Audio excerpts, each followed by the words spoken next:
We swim in silence. I am your host Maria Legier, remembering as always that G.G. Allen died for my sins. We swim in silence. With laced veils tied around our faces, across our mouths and hands and chests, we swim engulfed in silence, profound and deafening, quietly maddening.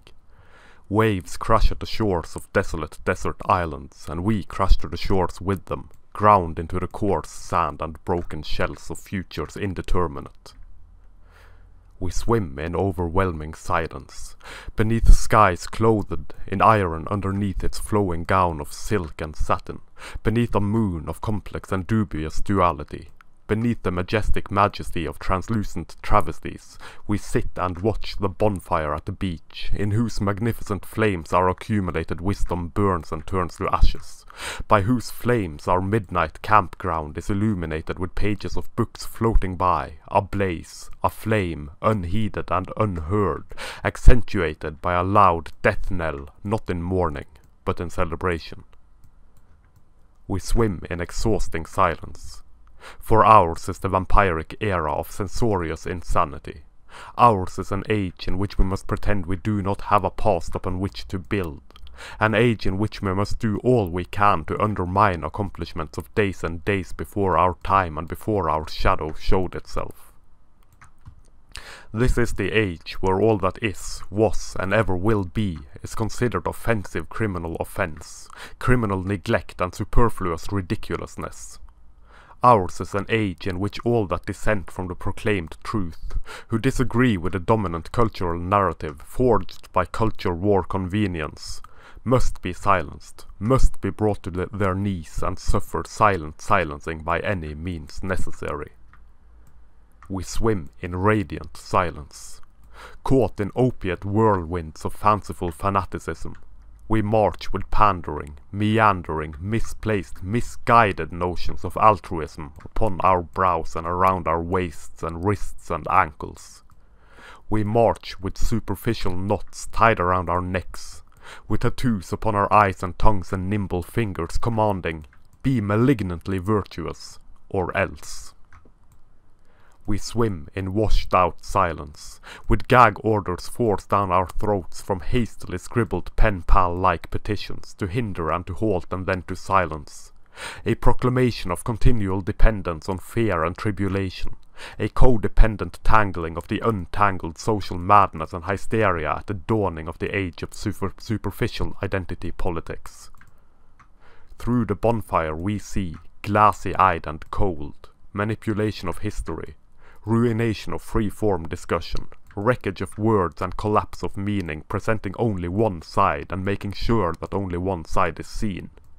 To tear sanity, truth and reason asunder, to turn a hard-spun, hand-woven lie into truth and into beauty unquestioned.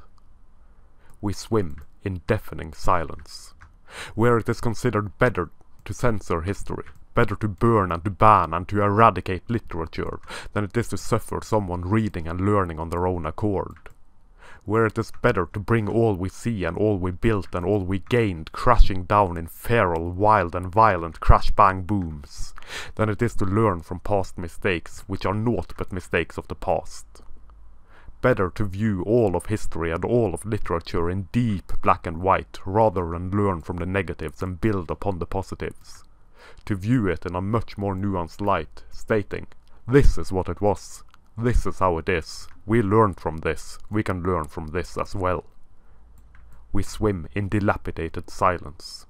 We find ourselves cast adrift and floating, in chains, tied up with seaweed, with post-truth and with rot and riot, in a time and place and day and age where all but one is one and all but one is all, where all or nothing thinking is perceived to be and are presented as nuanced thinking, where we lose if we should stop to think, where those who understand, where those who comprehend that a willingness to expose oneself to a multitude of ideas, opinions and speech is the mark of an open mind are burned alive on metaphysical pyres of indoctrinated mumbo-jumbo magic imposed upon them by ravaged authority, or hunted down for sport in dark woods of social media rapture, frozen over, doomed to die. We swim in absurdist silence. For the perception of one trump the perception of the other.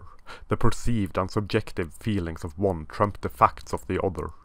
In order for none to have their feelings hurt but those whose feelings are not considered real and proper and true feelings, we censor, we deplatform, we chase the witches out of the cities and into isolation, into desolation, into alienation. We swim in pregnant silence, in decadent decay, in obscure relativity, in relative obscurity. We swim in nonsense, reaching only death.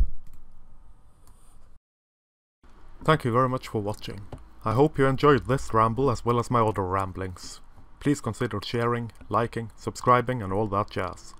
That would help the message, such as it is, be manspread far and wide. Take a look at the links down below as well, if you please. Catch you next time.